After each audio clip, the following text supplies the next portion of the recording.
and he called it the Stanley Parable. It was such a wonderful fantasy, and so in his head he relived it again, and then again, and again, over and over, wishing beyond hope that it would never end, that he might always feel this free. Surely there's an answer down some new path, mustn't there be? Perhaps if he played just one more time.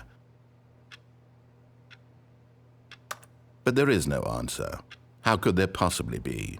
In reality, all he's doing is pushing the same buttons he always has. Nothing has changed. The longer he spends here, the more invested he gets, the more he forgets which life is the real one. And I'm trying to tell him this, that in this world he can never be anything but an observer, that as long as he remains here, he's slowly killing himself. But he won't listen to me. He won't stop. Here, watch this. Stanley, the next time the screen asks you to push a button, do not do it. You see? Can he just not hear me? How can I tell him in a way that he'll understand that every second he remains here, he's electing to kill himself? How can I get him to see what I see? How can I make him look at himself? I suppose I can't, not in the way I want him to. But I don't make the rules. I simply play to my intended purpose, the same as Stanley. We're not so different, I suppose. I'll try once more to convey all this to him. I'm compelled to. I must. Perhaps, well, maybe this time he'll see. Maybe this time. And I tried again, and Stanley pushed a button. And I tried again, and Stanley pushed a button. And I tried.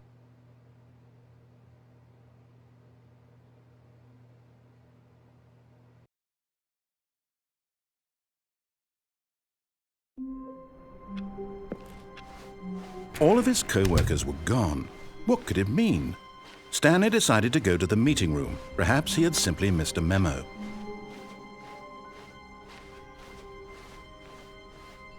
When Stanley came to a set of 2 open doors, he entered the door on his left.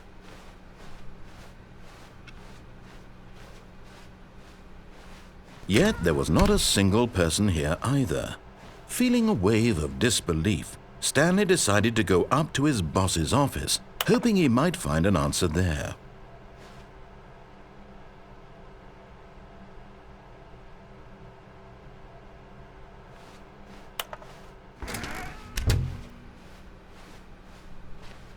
Coming to a staircase, Stanley walked upstairs to his boss's office.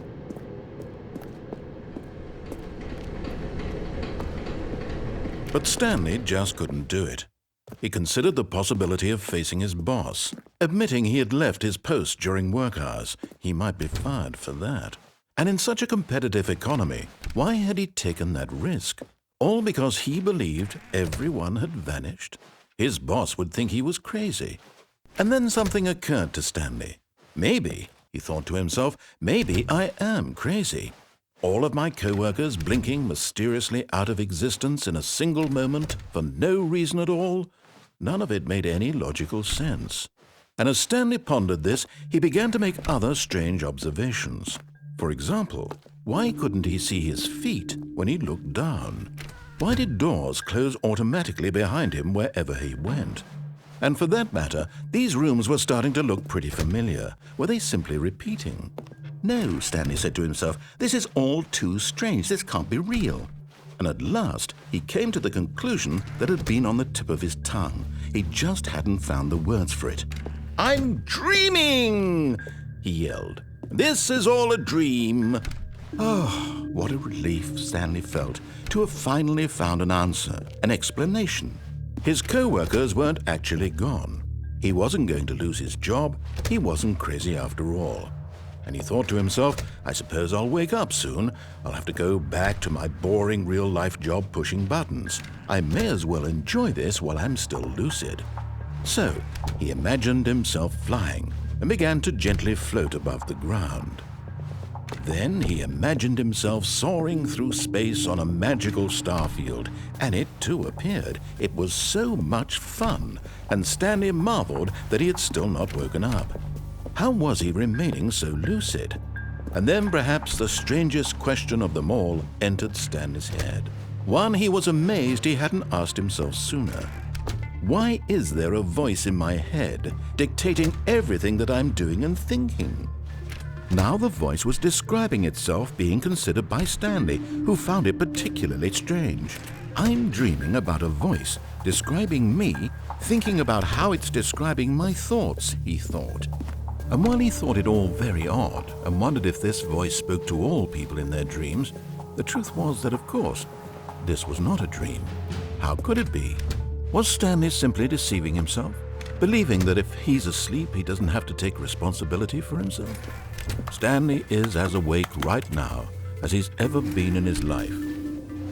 Now, hearing the voice speak these words was quite a shock to Stanley. After all, he knew for certain, beyond a doubt, that this was in fact a dream. Did the voice not see him float and make the magical stars just a moment ago? How else would the voice explain all that? This voice was a part of himself too. Surely, if he could just... He would prove it. He would prove that he was in control, that this was a dream. So he closed his eyes gently, and he invited himself to wake up. He felt the cool weight of the blanket on his skin, the press of the mattress on his back, the fresh air of a world outside this one. Let me wake up, he thought to himself. I'm through with this dream. I wish it to be over. Let me go back to my job. Let me continue pushing the buttons. Please, it's all I want. I want my apartment and my wife and my job. All I want is my life exactly the way it's always been. My life is normal. I am normal. Everything will be fine. I am okay.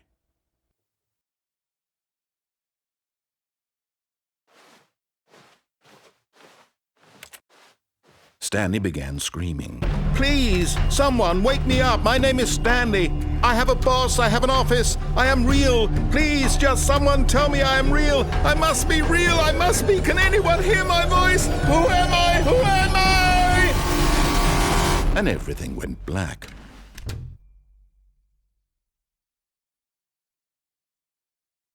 This is the story of a woman named Mariella. Mariella woke up on a day like any other. She arose, got dressed, gathered her belongings, and walked to her place of work. But on this particular day, her walk was interrupted by the body of a man who had stumbled through town talking and screaming to himself, and then collapsed dead on the sidewalk. And although she would soon turn to go call for an ambulance, for just a few brief moments she considered the strange man. He was obviously crazy. This much she knew. Everyone knows what crazy people look like. And in that moment, she thought to herself how lucky she was to be normal. I am sane. I am in control of my mind. I know what is real and what isn't. It was comforting to think this, and in a certain way, seeing this man made her feel better. But then she remembered the meeting she had scheduled for that day. The very important people whose impressions of her would affect her career, and by extension, the rest of her life. She had no time for this, so it was only a moment that she stood there, staring down at the body. And then she turned and ran.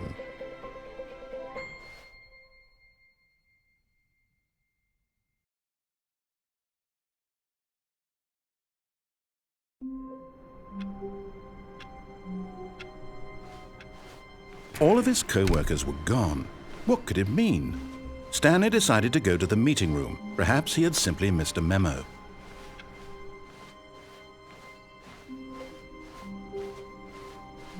When Stanley came to a set of 2 open doors, he entered the door on his left. This was not the correct way to the meeting room, and Stanley knew it perfectly well. Perhaps he wanted to stop by the employee lounge first, just to admire it. The lounge was sublime, a work of art. But eager to get back to business, Stanley took the first open door on his left. And so he detoured through the maintenance section, walked straight ahead to the opposite door, and got back on track. Yet there was not a single person here either. Feeling a wave of disbelief, Stanley decided to go up to his boss's office. Coming to a staircase, Stanley walked upstairs to his boss's office.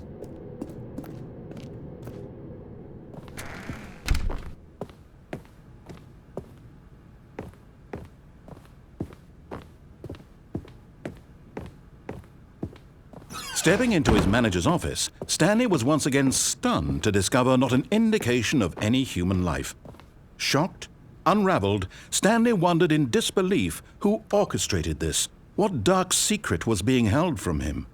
What he could not have known was that the keypad behind the boss's desk guarded the terrible truth that his boss had been keeping from him. And so the boss had assigned it an extra secret PIN number, 2845. But of course, Stanley couldn't possibly have known this.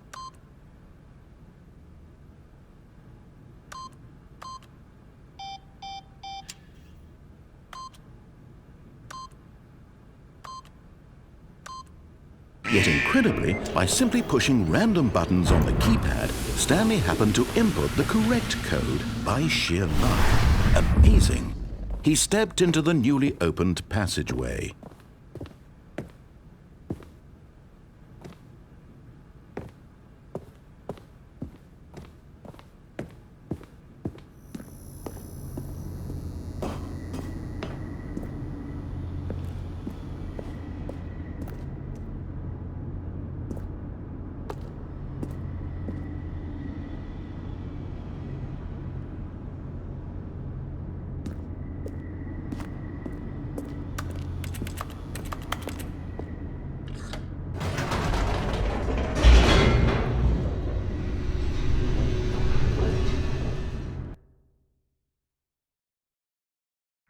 Descending deeper into the building, Stanley realized he felt a bit peculiar.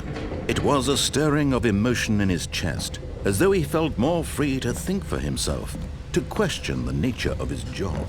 Why did he feel this now, when for years it had never occurred to him? This question would not go unanswered for long. Stanley walked straight ahead through the large door that read Mind Control Facility.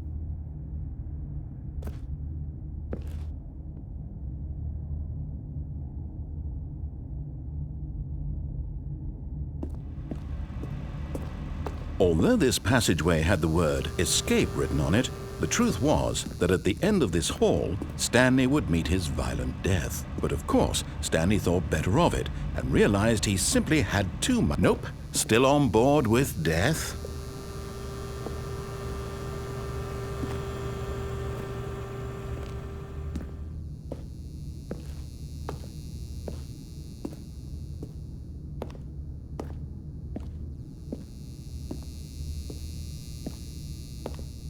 The door behind him was not shut. Stanley still had every opportunity to turn around and get back on track.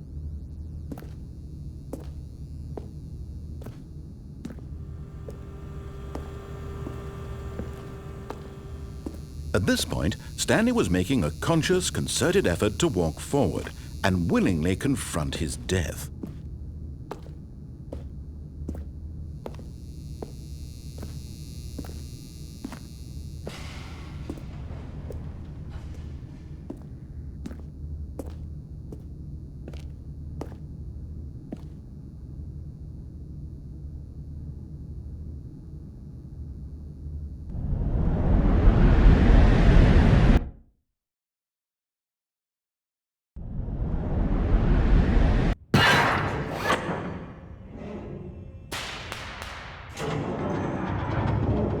As the machine whirred into motion and Stanley was inched closer and closer to his demise, he reflected that his life had been of no consequence whatsoever.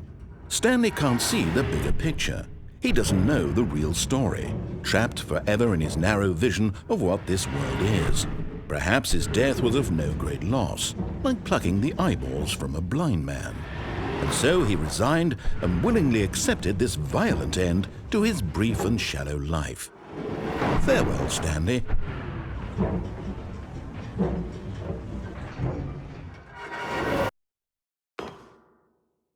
Farewell, Stanley, cried the narrator. as Stanley was led helplessly into the enormous metal jaws.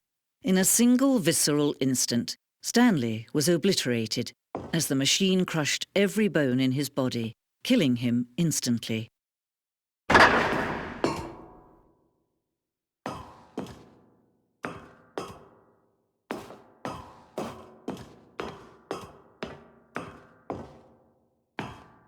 And yet it would be just a few minutes before Stanley would restart the game, back in his office, as alive as ever. What exactly did the narrator think he was going to accomplish? When every path you can walk has been created for you long in advance, death becomes meaningless, making life the same. Do you see now? Do you see that Stanley was already dead from the moment he hit start?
Oh, look at these two. How they wish to destroy one another. How they wish to control one another. How they both wish to be free. Can you see? Can you see how much they need one another? No, perhaps not. Sometimes these things cannot be seen. But listen to me. You can still save these two. You can stop the program before they both fail. Turn off your PlayStation. There's no other way to beat this game. As long as you move forward, you'll be walking someone else's path. Stop now and it'll be your only true choice. Whatever you do, choose it. Don't let time choose for you. Don't let...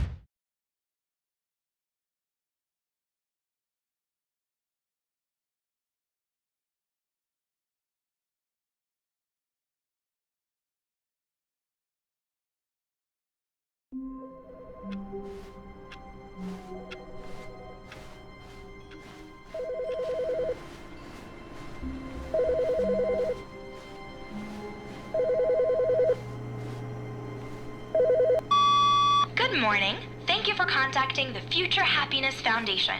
We are confirming your shipment of 1,327 cardboard boxes to your place of work. Can you verify that this is correct?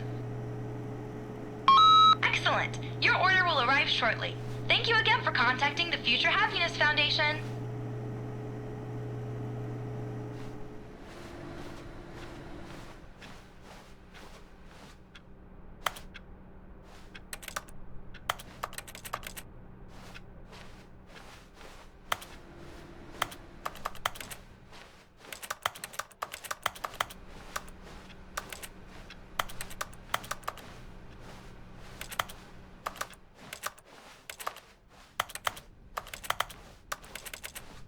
When Stanley came to a set of 2 open doors, he entered the door on his left.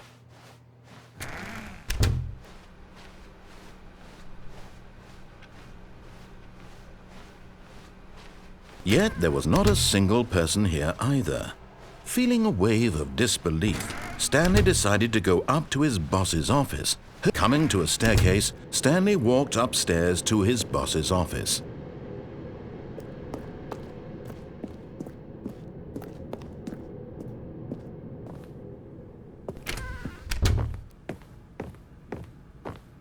Stepping into his manager's office, Stanley was once again stunned to discover not an indication of any human life. What could it mean? Stanley wondered aloud. Stanley was in such a rush to get through the story as quickly as possible, he didn't even have a single minute to just let the narrator talk. That kind of anxiety isn't healthy, so he relaxed for a few moments with some calming New Age music.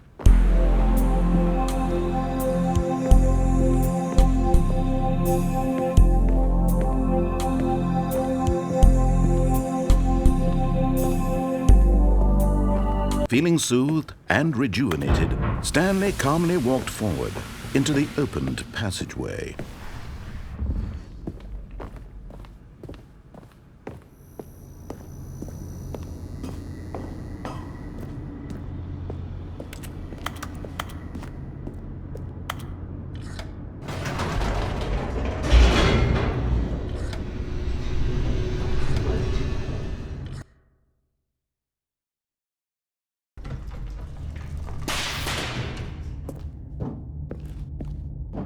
Stanley walked straight ahead through the large door that read Mind Control Facility.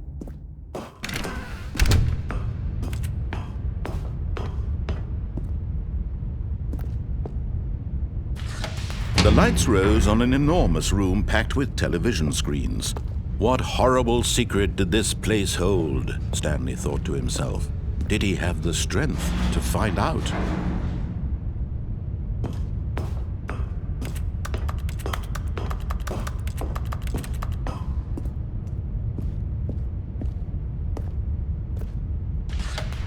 Now the monitors jumped to life, their true nature revealed. Each bore the number of an employee in the building, Stanley's co-workers. The lives of so many individuals reduced to images on a screen, and Stanley, one of them, eternally monitored in this place where freedom meant nothing.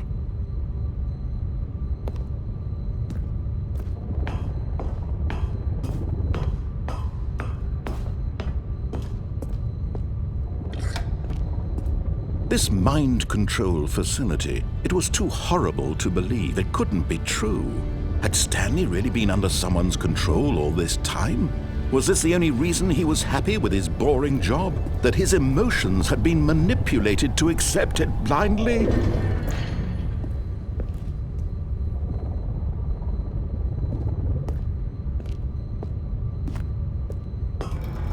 No.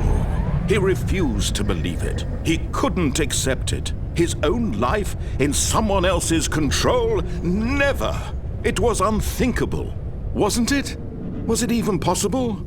Had he truly spent his entire life utterly blind to the world?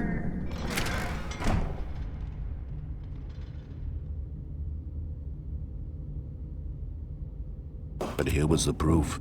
The heart of the operation. Controls labeled with emotions, happy or sad or content, walking, eating, working, all of it monitored and commanded from this very place. And as the cold reality of his past began to sink in, Stanley decided that this machinery would never again exert its terrible power over another human life, for he would dismantle the controls once and for all.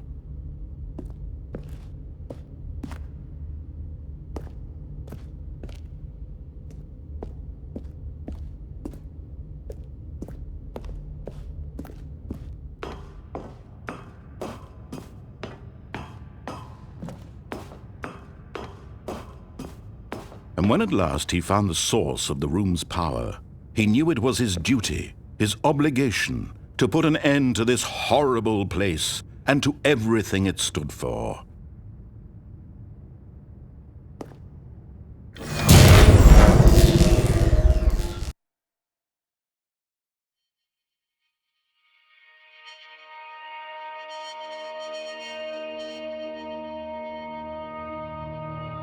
blackness and a rising chill of uncertainty.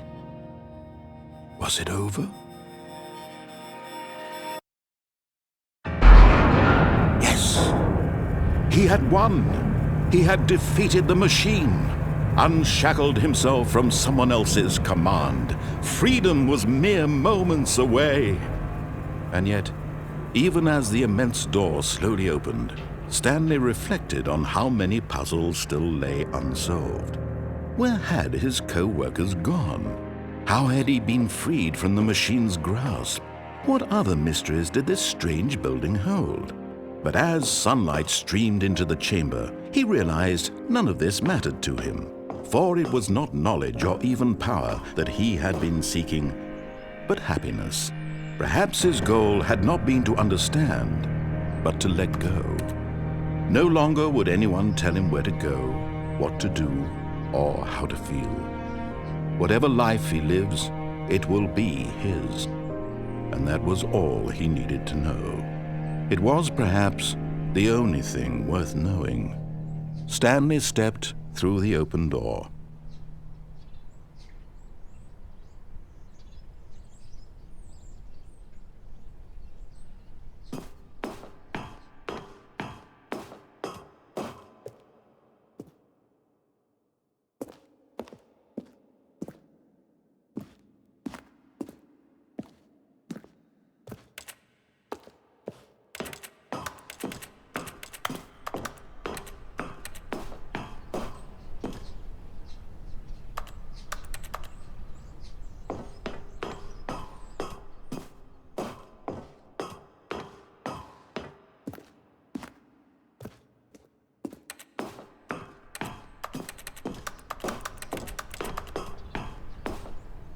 Stanley felt the cool breeze upon his skin, the feeling of liberation, the immense possibility of the new path before him.